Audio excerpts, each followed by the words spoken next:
1980 askeri darbesinden bu yana insan hakları mücadelesi içinde olduğumu söyleyebilirim. Mesleğim gazetecilik ama artık yapmıyorum. Şu anda Hafıza Merkezi'nin eş direktörlerinden biriyim. Hafıza Merkezi'nin bu yıl kuruluşunun 10. yılı. Başlangıçta geçmişle yüzleşme, özellikle de Kürt meselesi ve zorla kaybedilenler üzerine başlayan çalışma bugün 4 temel çalışma alanına yayılmış vaziyette. Bunlardan birincisi hafıza ve barış çalışmaları. Burada hala hem geçmişle yüzleşme hem de Türkiye'de barışa yönelik çalışmaları gerçekleştirdiğimiz bir alan. İkincisi cezasızlık ve hukuk alanı. Hem farklı alanlardaki hukuki gelişmeleri hem uluslararası hukuki müdahaleleri hem de Türkiye'nin çok yapısal bir sorunu olan suç işleyen devlet görevlilerinin cezalandırılmaması sorununa yönelik yaptığımız çalışmalar da bu başlık altında toplanıyor. Bir üçüncüsü özellikle son 4-5 yıldır Türkiye'de demokratik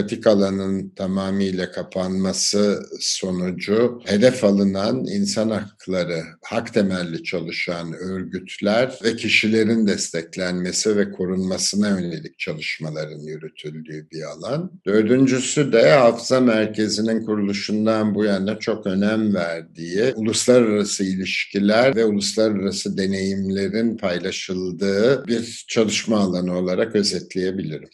Şimdi tabii yüzleşme dediğimiz şeyin özelinde bir kabul var. Kabul ve reddetme ikilemi arasında. Daha sonra da kabul gerçekleşirse bir özür dileme ve bu özürün gereklerini yerine getirme. Türkiye'de aslına bakarsanız yüzleşme konusunda sivil alanda çok büyük bir gelişme olduğunu söylemek mümkün son 10 yıl içerisinde.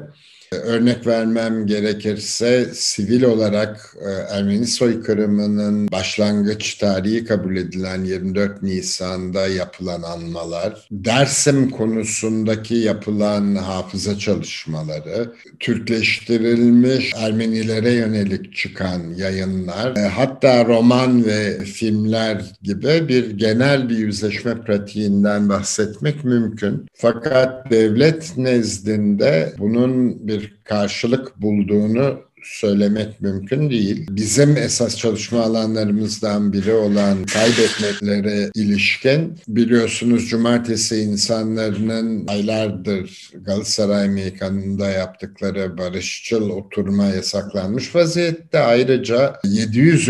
haftalarında Galatasaray Meydanı'na çıkış sırasındaki barışçıl talepleri de bugün bir davayla karşılanmış durumda. Yani devlet bugüne kadar hem işlediği suçlarda hem insan hakları ihlallerine yönelik bir kabul, dolayısıyla bir ilerleme içerisinde değil. Ama talepte müthiş bir artış var. Toplum olarak ve devlet olarak yüzleşmediğimiz sürece ne demokratik ne insan haklarına saygılı bir toplumda yaşama imkanını sürdürmemiz mümkün değil. Dolayısıyla demin de belirttiğim cezasızlık bu yüzleşme konusundaki en büyük engellerden bir tanesi. Ama bunlar üstü örtülebilecek şeyler değil. Yani bir genel ifadeyle bazı yaralar asla kapanmıyor.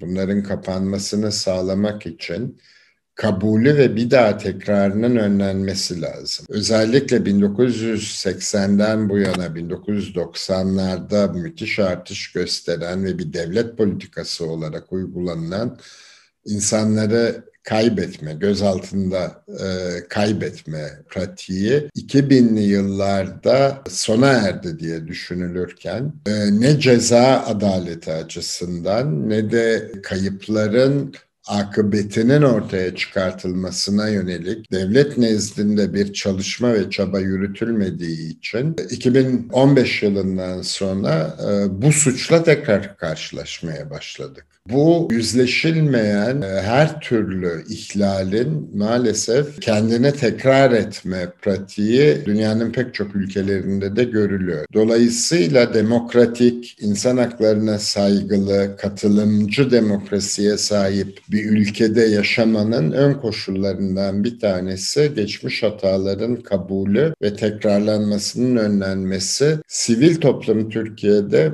bunun sağlanması için bir mücadele yürütüyor. Ama şu anda sivil toplumun bunun sağlanmasını sağlayacak devlet kadrolarıyla müzakere edebilmesinin önü kapatılmış durumda.